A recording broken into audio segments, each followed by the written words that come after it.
Bonjour à tous, je suis Marc Lénon, donc en charge de la société Hightech Imaging à Brest. Donc merci aux organisateurs de nous permettre de présenter nos travaux. Donc je vais vous présenter le développement d'une approche de carto et de suivi des ceintures algales par imagerie spectrale qu'on a mis en place et qu'on a pour le parc marin d'Iroise. Donc c'est un travail collaboratif qui a été fait par moi-même avec mon collègue Alexandre Guyot qui a implémenté les méthodes et qui n'a pas pu se rendre présent aujourd'hui, donc il s'en excuse. Et en collaboration avec nos collègues de Gaïa Terre Bleue, Didier Gros-Demanche, et du Centre d'études des milieux ouessantins, Franche-Queneau en l'occurrence, pour la partie terrain naturaliste. Voilà, donc le contexte de ce projet-là, à la base, c'est le parc marin d'Iroise qui souhaitait mettre à jour la carte des habitats intertidaux, dont la dernière version datait de 1967, donc qui avait plus de 50 ans. Donc c'est des cartes qui ne sont pas remises en état tous les jours, avec donc un premier volet sur la remise en état des cartes d'habitat sur Molène, l'archipel de Molène et la côte nord du parc en 2020, qu'on a fait en collaboration avec un bureau d'études qui s'appelle TBM.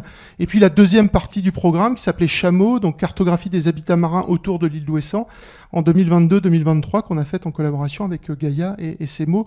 C'est de ça en particulier que je vais vous parler. Et donc, nous, la question qu'on s'est posée dans ce projet, donc c'était un projet assez opérationnel, carte des habitats, on prend des images SAT ou des images aériennes, on fait des polygones, on va sur le terrain, on labellise, enfin voilà. Et nous, on s'est posé la question de savoir quel serait l'apport de l'imagerie spectrale dans ces méthodes de carto. Est-ce que ça pourrait faire évoluer un petit peu ces méthodes-là?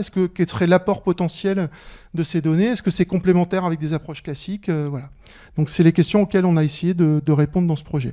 Donc, pour ça, on a acquis d'abord des données aériennes, hyperspectrales, donc dans une gamme visible proche infrarouge, donc entre 400 et 160 nanomètres, avec un grand nombre de bandes spectrales. On est ici sur 160 bandes.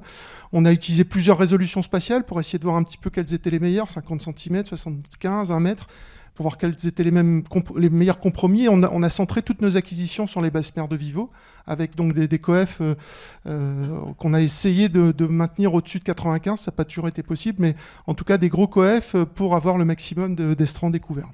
Et ensuite, à partir de ces données, on a toute une étape de pré-traitement dont je ne vous parlerai pas ici, qui consiste à corriger les données acquises par un vecteur, donc typiquement des données de luminance, en des données de réflectance au sol, qui sont la donnée qui va être utile pour le traitement.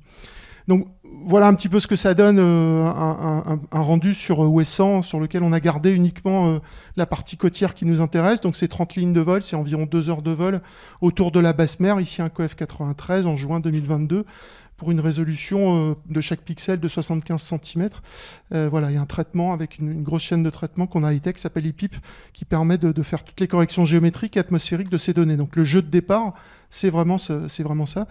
Et une autre visualisation possible ici sur l'archipel de Molène, donc c'est 36 lignes de vol cette fois, acquises par un coef de basse mer plus important, de 108 en mai 2020, avec différentes résolutions, 1 mètre sur l'ensemble de la zone, et puis des zooms sur certaines îles particulières, comme Kemenes en particulier, à 50 cm pour faire des traitements plus précis, et le même type de pré-traitement de surface IPIP. Voilà. Ensuite, on a collecté, alors ça, c'est pas uniquement dans ce projet, on a une collaboration avec le parc marin qui date de nombreuses années. Donc, au fil des projets, on collecte des données de spectroscopie sur le terrain pour construire une librairie spectrale qui, aujourd'hui, comprend environ 300 cibles et 1500 entrées dans cette librairie, et qui, en fait, est représentative des écosystèmes ou des ceintures algales des écosystèmes tempérés. Donc, on a vraiment une collection d'informations, là, tout à fait importante, avec évidemment tous les types d'algues présents dans les ceintures, quelques algues assez rares particulières, mais ce n'est pas l'objet principal de la librairie, mais surtout l'évolution de la réflectance en fonction des stades phénologiques ou en fonction de la saison, pour essayer d'évaluer aussi l'évolution de ces signatures spectrales au cours de la saison et dans quelle mesure elles peuvent être utilisées pour traiter des données de télédétection.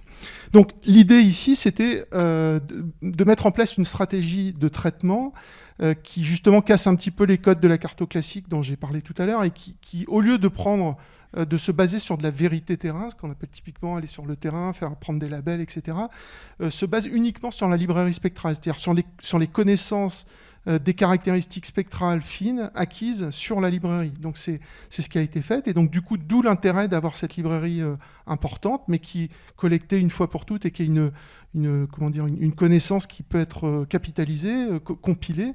Donc à partir de l'étude de cette librairie, on est capable d'extraire des informations directement de l'information spectrale de l'image sans passer par toutes les étapes de vérité terrain. Donc on a mis en place ce type d'approche avec une approche hiérarchique qui commence par séparer eau, minéraux, végétaux. Puis dans les minéraux, on va aller chercher les rochers, les galets, les sables au niveau 2. Dans les végétaux, les algues brunes, rouges et vertes. Puis ensuite, au niveau 3, on va passer à l'étape espèce dès qu'on peut, ou au moins ceinture. Et au niveau 4, on va intégrer de l'information auxiliaire, typiquement de l'information topographique ou bathymétrique, d'étagement, pour intégrer l'information d'étagement dans la carto. Voilà, et donc on arrive in fine à des cartos qui extraient le maximum de l'information de télédétection, mais qui ne vont pas jusqu'à une carto avec des typologies classiques d'habitat de type Nice, etc. Donc les typologies réglementaires ou utilisées par la communauté, puisque ces typologies-là sont vraiment des typologies expertes qui intègrent éventuellement de la donnée d'observation, mais aussi de la donnée d'expertise. Ici, on essaye de mettre en place une méthode uniquement basée sur les images, donc on n'est pas capable d'aller jusqu'à ces typologies-là qui ne sont pas adaptées aux outils de détection. Voilà. Donc, dans les approches d'analyse spectroscopique qu'on a utilisées, on va aller chercher des caractéristiques liées aux pigments d'abord, pigment rouge, pigment vert, pigment brun, puis on va aller chercher des caractéristiques spectrales liées au type de couvert. Si c'est un couvert de fucus ou un couvert d'algues vertes, c'est pas les mêmes structures de couvert. Donc tout ça, ça a des caractéristiques biophysiques et spectrales particulières qu'on va extraire. Ensuite, il y a toutes les contraintes liées à l'acquisition. Donc, on a des contraintes de variation d'éclairement, de stade phénologique qui vont évoluer dans la saison, mais avec des caractéristiques, par exemple, pigmentaires qui ne vont pas changer. C'est-à-dire qu'on peut, en tout cas, qui vont évoluer, mais qui ne vont pas changer, notamment de gamme spectrale. C'est toujours les mêmes pigments qui évoluent. Voilà. Et puis, des problèmes de complémentarité ou de mise en relation entre la spectro sur le terrain et l'image. Donc, on est sur des mesures à différentes échelles, avec des niveaux de qualité, de bruit différents qu'il faut aussi prendre en compte. Voilà. Donc, une fois qu'on a mis tout ça en place, on arrive à produire ce genre de carto. Donc, ça, c'est le niveau 1 dont je vous parlais. Donc, on commence par séparer l'eau, donc la surface immergée de la surface émergée, végétalisée. Au niveau 2, donc, on passe aux algues rouges, vertes et brunes. Donc on peut commencer à voir apparaître les ceintures rouges, vertes et brunes. Et puis dans les minéraux, on va chercher les différentes granulométries, rochers, galets, sable. Au niveau 3, on passe au niveau espèce dès qu'on peut ou groupement quand on ne peut pas.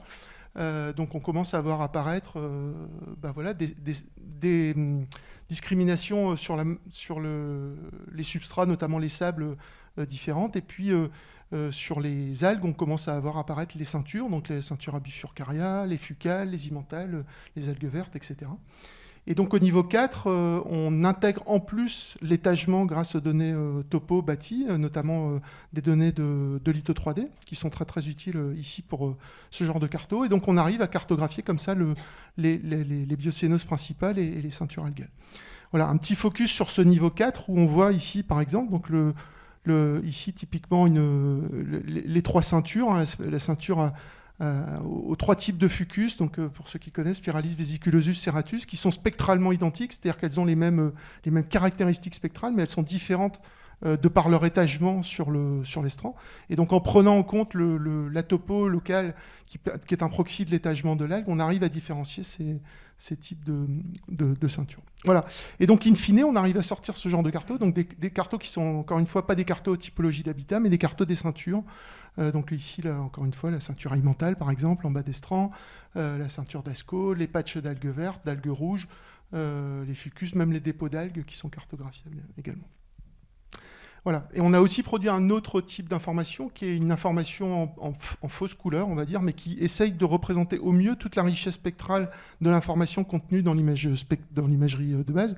Donc, ce n'est pas des couleurs naturelles. Par contre, c'est des données qui sont maintenant utilisées pour ces process de carto plus classiques pour aller sur le terrain et justement faire les cartos aux typologies type Nice en extrayant les polygones de ce type de données qui sont plus informatifs qu'une simple photo aérienne, par exemple, ou qu'une photo satellite RGB. Voilà. Du coup, ensuite, ça a été appliqué à l'ensemble de la zone. Donc ici, j'ai représenté l'ensemble de la carto des estrands ouessants. Donc on voit qu'on peut passer à l'échelle. On n'est pas uniquement basé sur un tout petit zoom. Aujourd'hui, on peut passer à l'échelle avec ce genre d'approche. Évidemment, il y a tout un protocole de validation terrain pour s'assurer que ce qu'on fait, c'est qualitatif. Donc avec la quantification des indicateurs de précision, où on voit qu'effectivement, plus on monte dans les niveaux, moins on est qualitatif, forcément, mais on reste jusqu'au niveau 4 sur des niveaux de qualité tout à fait intéressants. Voilà, et donc à partir de ça, on peut faire des statistiques sur les types d'algues, combien il y en a, comment elles sont réparties, quelles sont les surfaces et tout ça. Et donc ça donne une baseline, par exemple, qui peut être revisitée pour faire le suivi de l'évolution de ces ceintures. Voilà, donc c'était l'objet principal. Et donc quelques perspectives à ce travail. Donc l'imagerie hyperspectrale, ça permet aussi, par la richesse spectrale, on en a un petit peu parlé hier, c'est David Doxaran qui l'a évoqué, permet de séparer l'information qui vient de l'absorption et de la diffusion de la colonne 2 de l'information ou de la partie de l'information spectrale qui a interagi avec le fond et où il y a eu un processus d'interaction et de réflexion du fond. Et donc la richesse spectrale permet de séparer ce type d'information et donc d'extraire notamment par inversion de modèle de transfert radiatif dans la colonne 2 la bathymétrie. Donc ça permet aussi de faire des cartes de bâti en petit fond.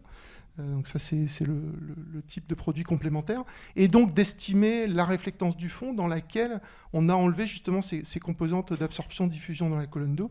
Et donc ça permet de faire de la carto avec de l'information spectrale sur les petits fonds qui n'est pas disponible dans les données multispectrales. C'est-à-dire qu'en multispectral, on n'est pas capable de séparer précisément ces informations-là, et donc d'avoir une richesse d'informations spectrales sur le fond suffisante, par exemple, pour séparer des algues rouges, des algues vertes, des algues brunes, des choses comme ça. Donc l'hyperspectral permet de faire ça, donc c'est des perspectives à ça. Et donc pour faire le lien aussi avec l'objet de l'atelier, donc on a un système qu'on a développé dans le cadre d'un SCO, donc un Space Climate Observatory qui s'appelle Lithosat et qui sera présenté cet après-midi par Marie Jagaille qui est dans la salle. Donc je vous invite à aller voir cet outil-là. Donc c'est un outil cette fois satellitaire qui va agréger des données satellitaires au fil de l'eau dès qu'elles sont disponibles et qui tourne en parallèle avec un modèle de marée pour créer des mosaïques qui sont dépendantes du niveau de marée à la volée tout le long du littoral à grande échelle. C'est-à-dire qu'ici, Lithosat, il tourne sur la Bretagne, sur la Normandie, sur les Hauts-de-France, sur l'ouest méditerranéen maintenant.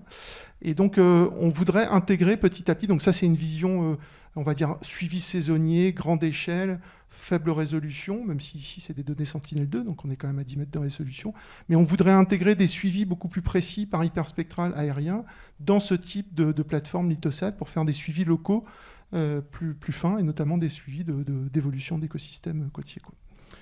Voilà, et donc ça peut potentiellement avoir un lien avec les dynamiques Dataterra et avec un certain nombre de produits de Dataterra qui nous intéresseraient aussi d'intégrer dans Lithosat, et vice-versa, pourquoi pas, des flux Lithosat seront disponibles aussi pour intégrer, pourquoi pas, avec des sorties Dataterra. Je vous remercie.